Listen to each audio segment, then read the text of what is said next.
அம்பிகையின் அழகிய 10 வடிவங்களில் அகோர வடிவமான தூமாவதி தேவி. இவர் உருவான வரலாறு பற்றி தெரியுமா உங்களுக்கு?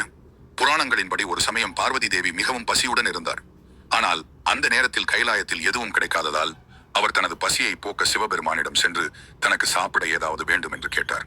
ஆனால் அந்த நேரத்தில் சிவபெருமான் கடும் தியானத்தில் மூழ்கியிருந்தார். பார்வதி தேவி தொடர்ந்து சிவபெருமானிடம் தனக்கு அதிக பசி எடுப்பதாக கூறினார்.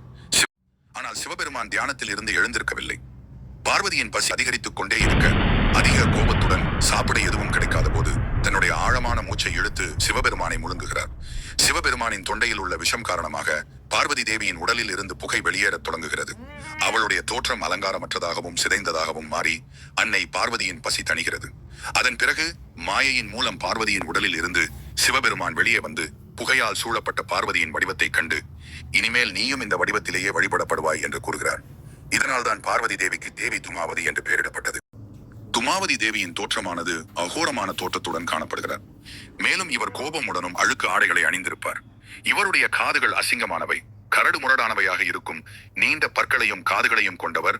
ஒரு விதவையின் வடிவத்தை கொண்ட இவர் காகத்தின் மீது ஒரு தேரில் வலம் வருகிறார். கைகள் நடுங்கியபடியும் ஒரு கையில் ஒரு தூற்றும் கூடையை வைத்திருக்கிறார். மறுபுறம் வரங்களை வழங்கும் சைகை செய்கிறார். அவருடைய குணம் முரட்டுத்தனமானது. எப்போதும் பசியாகவும் தாகமாகவும் இருப்பார்.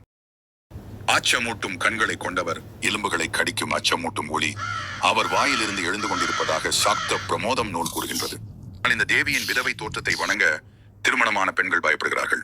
ஏனென்றால் தாங்களும் விதவையாகி விடுவோம் என்று அவர்கள் கருதுகின்றனர். ஆனால் இத்தேவியை வணங்குவதால் சத்ரு நாசனம், நற்பண்புகள், நல்ல ஞானம் கிடைக்கும். கஷ்டங்கள், வியாதிகளில் இருந்து விடுபடலாம்.